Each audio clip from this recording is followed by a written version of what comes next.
Hi, in this video I will show you how to use PluginOps landing page builder anchor widget.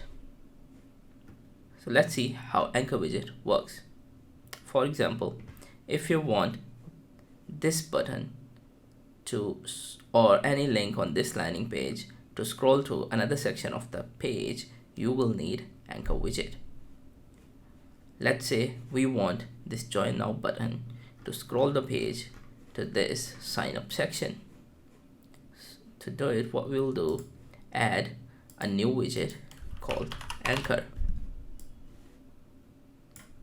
We will add it at the top of this column, and then we will give it an ID. Here I'm setting the ID as sign up section.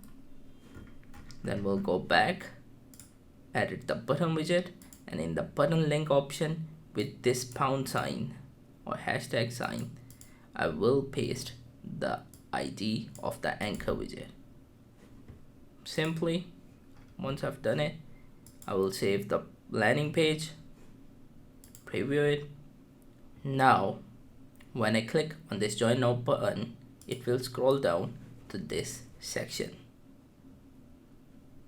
If you have any questions, you can leave them in the comments below or contact us at support@pluginops.com. Thanks.